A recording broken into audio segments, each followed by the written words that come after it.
27 दिसंबर 2022 की बात है। बैतूल के रानीपुर थाना क्षेत्र में वन विभाग के बीट गार्ड शांतिलाल पचौरिया दोपहर के वक्त इलाके में गश्त कर रहे थे। उन्होंने महसूस किया कि हनुमान डोल के आसपास से बदबू आ रही थी। मौके पर जाकर उन्होंने देखा तो एक मरा हुआ बैल दिखाई दिया। उसे देखकर वह वापस लौट आए। दूसरे दिन 28 दिसंबर को जब बदबू ज्यादा आने लगी तो उन्होंने आसपास के इलाकों में सर्च किया। सर्चिंग के दौरान हनुमान डोल मंदिर से करीब 50 मीटर दूर एक पुलिया के नीचे प्लेटफार्म से सटी रेत पर चादर से लिपटा एक शव बीट गार्ड को दिखाई दिया। शव मिलने की सूचना जब तक उसने थाना रानीपुर को दिया तब तक शाम हो चुकी थी। तीसरे दिन 29 दिसंबर 2023 को जब रानीपुर पुलिस फोरेंसिक टीम के साथ वहां पहुंची तो देखा कि शव के सिर्फ पैर दिख रहे थे। शव पत्थर और रेत में ढका हुआ था। जब पुलिस टीम ने शव बाहर निकाला तो एक धड़ मिला जिसके शरीर से सिर गायब था।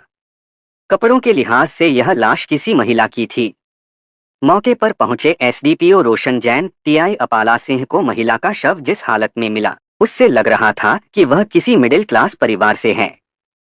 जंगल में लाश मिलने की खबर सोशल मीडिया पर वायरल होते ही इलाके में दहशत का माहौल बन गया। घटना की सूचना तत्काल ही बैतूल जिले के आला अधिकारियों को दी गई।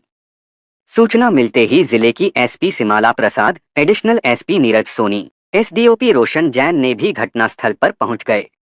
लाश का मुआयना करने के बाद एसपी ने टीआई को केस का जल्द खुलासा करने के निर्देश दिए।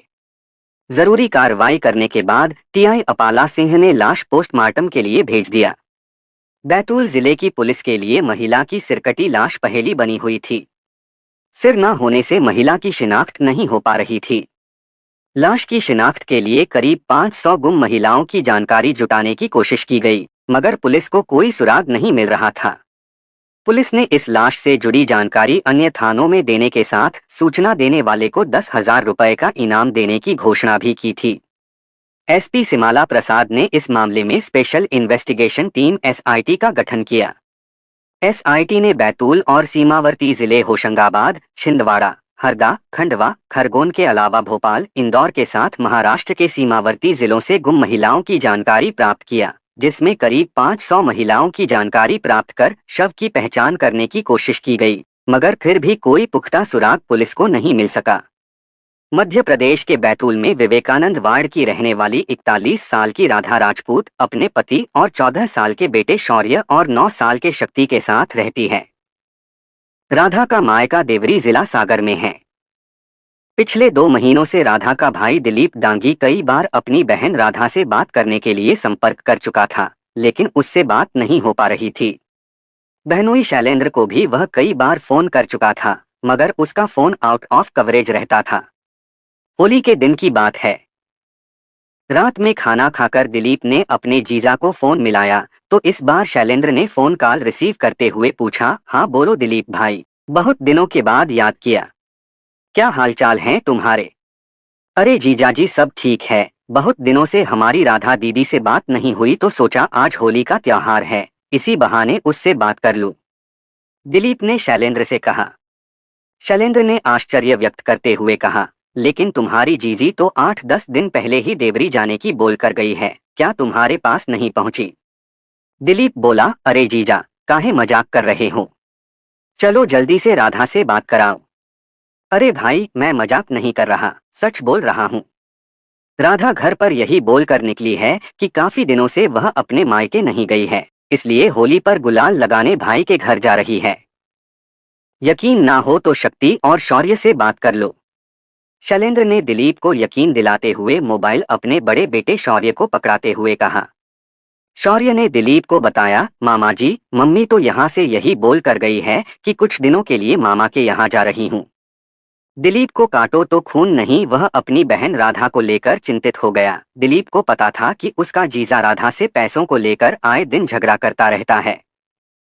राधा के बारे में उसके मन में तरह तरह के ख्याल आ रहे थे। दिलीप ने उसके दूसरे रिश्तेदारों से राधा की खैर खबर मांगी, लेकिन उसे निराशा ही हाथ लगी। आखिर में दिलीप रंग पंचमी पर बहन के घर बैतूल पहुंचा तो उसका जीजा शैलेंद्र घर पर नहीं मिला। अपने भांजे शौर्य और शक्ति से जब बात की तो वे भी कोई संतोषजनक जवाब नहीं दे पाए। राधा के दोनों बेटे भी डरे सहमे से घर पर मिले। पड़ोस में रहने वाली महिलाओं ने बताया कि राधा को उन्होंने करीब 2 माह से नहीं देखा। जब बच्चों से पूछते हैं तो वे यही जवाब देते हैं कि मम्मी मामा के यहाँ गई हुई हैं। दिलीप को जब शंका हुई तो उसने 13 मार्च 2023 को बैतूलगंज पुलिस थाने में जाकर अपनी बहन राधा की गुमशुदगी की सूचना दर्ज करा दिया। उसने पुलिस को बताया कि उसकी बहन राधा और जीजा शैलेंद्र के बीच अक्सर विवाद होता रहता था। उसे शंका है कि कहीं उसके जीजा ने बहन के साथ कोई बुरा सलूक न कर दिया हो। 13 मार्च 2023 को राधा के भाई दिलीप ने जब राधा की गुमशुदगी दर्ज कराई तो पुलिस ने राधा के पति शैलेंद्र राजपूत व घर वालों को पूछताछ के लिए थाने में तलब किया, मगर शैलेंद्र रंगपंचमी से ही अपने घर से फरार हो गया था। इससे पुलिस का शैलेंद्र पर शक और गहरा गया। पुलिस ने जब शैलेंद्र के पुराने आपराधिक रिकॉर्ड की जांच की तो पता चला कि उसकी पहली पत्नी कल्पना की मौत आग लगने की वजह से हुई थी। शैलेंद्र की कल्पना से एक बेटी थी जिसकी शादी हो चुकी है। कल्पना की मौत के बाद शैलेंद्र ने राधा से शादी कर ली थी। कल्पना के मायके वालों ने शैलेंद्र पर कोतवाली थाने में दहेज प्रताड़ना के साथ जलाकर मारने का मुकदमा दर्ज कराया था। राधा को भी शैलेंद्र प्रताड़ित करता रहता था। इस बात की जानकारी राधा के भाई दिलीप को भी थी। जब भी दिलीप शैलेंद्र से इस बारे में राधा से बात करता तो राधा भाई को समझाकर कहती, भैया घर गृहस्थी में सब चलता रहता है, अपने बेटों की खातिर मैं पति की प्रताड़ना भी सह लूंगी। राधा के भाई दिलीप डांगी को जब बैतूल के रानीपुर थाना क्षेत्र में 29 दिसंबर 2022 को मिली एक महिला की सिरकटी लाश की फोटो दिखाई गई तो शरीर की बनावट और कपड़ों से दिलीप ने उसकी पहचान राधा के तौर पर किया। पुलिस को सिरकटी लाश के पास पैर की अंगुली में पहनी जाने वाली बिछिया मिली थी। जब पुलिस ने राधा के घर की तलाशी ली तो उसी प्रकार की दूसरी बिछिया राधा के सामान में मिली थी। इससे पुलिस को पूरा यकीन हो गया था कि सिरकटी लाश राधा राजपूत की ही है। पति शैलेंद्र के फरार होने के बाद पुलिस का शक पति पर गया और पुलिस ने उसकी तलाश शुरू कर दिया।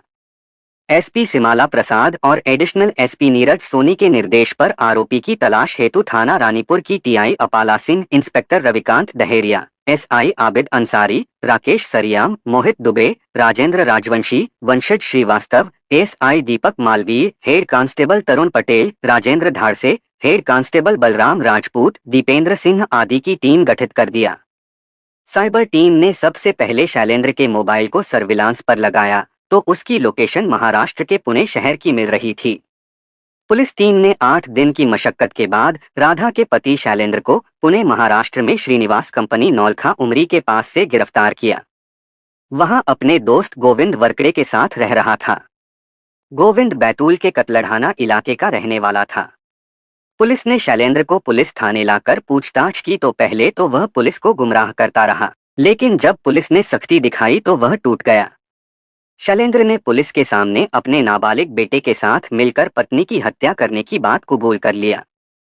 पुलिस ने हत्या के मामले में आरोपी पति शैलेंद्र राजपूत, नाबालिग बेटे और आरोपी को घर में छिपाकर रखने के मामले में गोविंद वरकड़े को गिरफ्तार कर जब पूछताछ की तो राधा की हत्या की कहानी से पर्दा उठ गया। 45 साल के शैलेंद्र राजपूत के पिता वन विभाग में बीट गार्ड के पद पर नौकरी करते थे। पिता की मौत के बाद उसे अनुकंपा के आधार पर नियुक्ति मिल गई। शैलेंद्र आलसी और कामचोर स्वभाव का था। पिता की नौकरी मिलते ही आवारागर्दी करने वाले शैलेंद्र के दिन ही फिर गए। वह अपने ऐशो आराम के लिए नई कार ले आया। नौकरी से मिलने वाला पैसा वह शराब पीने और अय्याशी में खर्च करने लगा। नशे की लत और रंगीन मिजाज होने के कारण गलत तरीके से पैसा कमाने का आदी हो चुका था। शैलेंद्र जंगल में सागौन की तस्करी करने लगा। कुछ समय पहले जंगल में बंकर बनाने के नाम पर उसने सागौन की अवैध कटाई करके लाखों रुपए की लकड़ी की खरीद फरोख्त की थी। बैतूल जिले के इतिहास में पहली बार वन विभाग का बंकर कांड सामने आया था, जिसमें बंकर बनाकर आरा मशीन लगाकर अवैध सागौन की कटाई की जाती थी। इसकी जांच की गई तो उसे कसूरवार मानकर नौकरी से बर्खास्त कर उसके खिलाफ धारा 35 लोक संघ निवारण अधिनियम व 379/120 का मामला दर्ज किया गया था। बैतूल के चिखलार में हुए बंकर कांड में शैलेंद्र को पुलिस ने आरोपी बनाया था, जिससे उसे नौकरी से हाथ धोना पड़ा था। शैलेंद्र की आशिक मिजाजी की वजह से पति पत्नी के बीच अक्सर विवाद होता रहता था। राधा के नाम उसके मायके सागर जिले के देवरी में एक प्लॉट था, जिसे उसने अपने भाई दिलीप की मदद से बेच दिया था।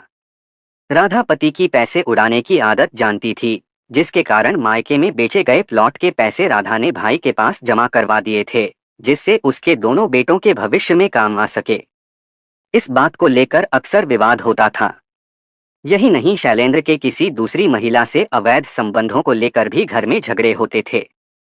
घटना के दिन भी जब दोनों बच्चे स्कूल चले गए, तब शैलेंद्र ने गुस्से में आकर राधा को उलाहना देते हुए कहा, मैं नौकरी चले जाने की वजह से पैसे पैसे को तरस रहा हूँ, और तेरा भाई प्लॉट के पैसे दबाए बैठा है, उससे पैसे क्यों नहीं मांग लेती। राधा ने भी दो टूक जवाब देते हुए कहा, भाई से पैसे लाकर तुम्हें दे दूं, जिससे तुम गुलछर्रे उड़ा सको। प्लॉट के पैसे मैंने बच्चों की पढ़ाई के लिए जमा कर रखे हैं, उसमें से तुम्हें एक पाई भी नहीं दूंगी।